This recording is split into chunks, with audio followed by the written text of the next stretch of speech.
Hey everyone, this is Eileen Fernandez-Parker, Instructional Technology Coach. Today I'm going to be going over how to use Microsoft OneNote online with your students as a digital notebook. So the first step is to go to OneNote.com and it'll take you directly here.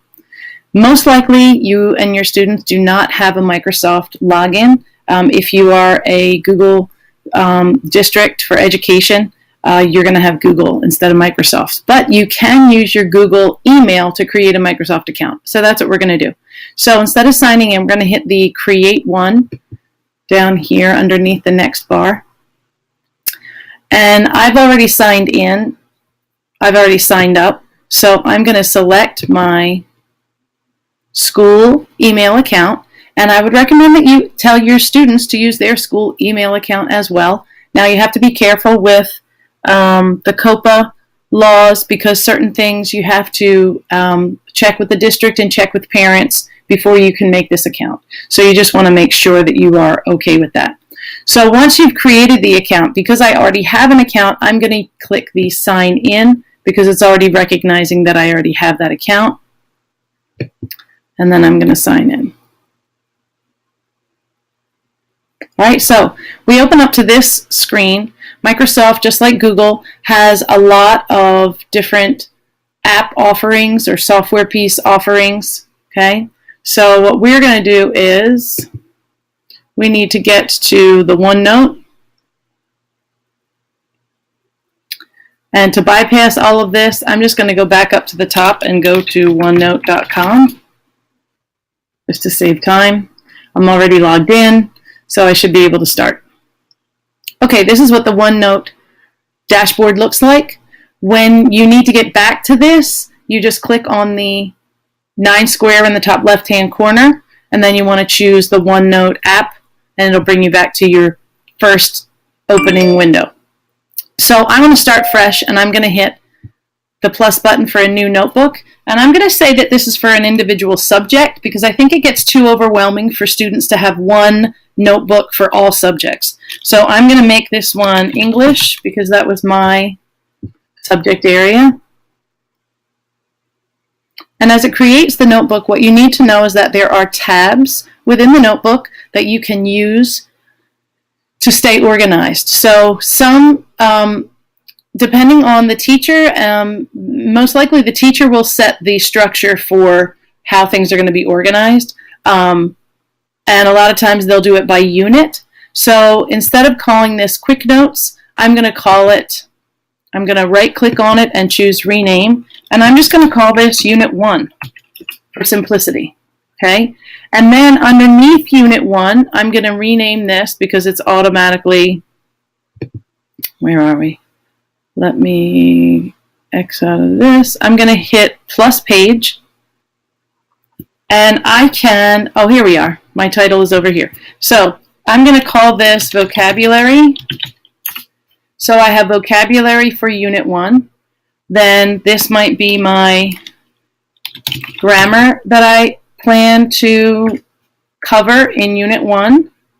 And then writing that I plan on covering in Unit 1, and literature.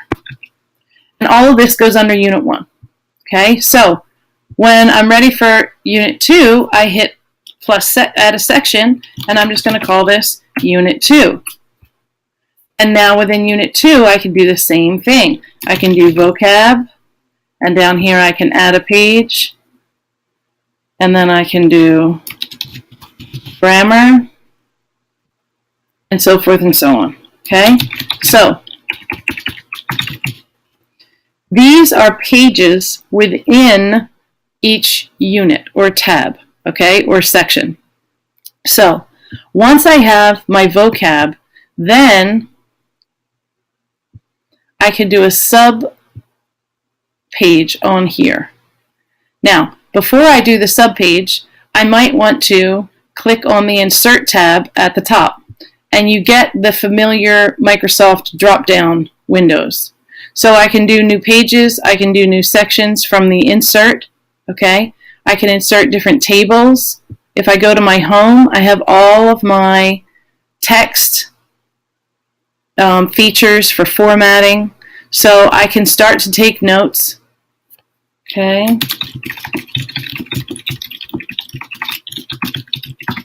I might list my words here. All right.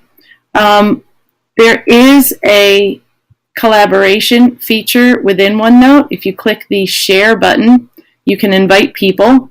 You can also just get a link and share that out with people via a link. Okay. And just like with Google Docs, there are 2 features only, not 3, and you either can view it only or you can edit it. And I would hit create link to be able to get a link, so now I have this link that I can share out with people. It's going to let me know who it is shared with, etc. So not necessarily as robust as Google, but it is a different way for kids to be able to organize their information. So in here, one of the features that I like is the draw feature here. So I can choose a pen, and I am not gifted when it comes to drawing, especially on a mouse or a trackpad.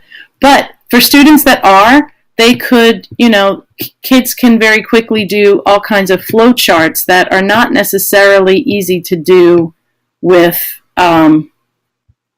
other types of programs. So for the freehand drawer, Microsoft OneNote is definitely much more powerful. Now, the kids can also, I can go back to home, the kids can also link things. So if they have their list of words somewhere else, they can highlight those words and they can link those words. So there are a lot of features here that we can take advantage of.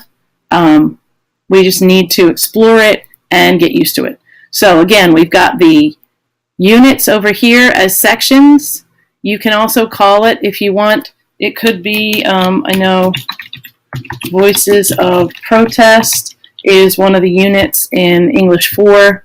It could be units of Voices of Protest. And then over here, you can have your subdividers of this, and then you can also break down and have other subpages underneath page. So that's basically it in a nutshell. The power to Microsoft OneNote is that it enables people to think in a non-linear fashion. So more of like a hyperlink with their brain just jumping all over the place. And for many teachers, teachers might not think that way, but your students might. So this could be something that you could opt to use to help students who do not think the way you do. All right. If you have any questions, of course, you can search for it on the internet. YouTube is a great place to find more resources. And you can also shoot me an email at Eileen@cultivatingthelearning.com, and I'd be more than happy to help you out.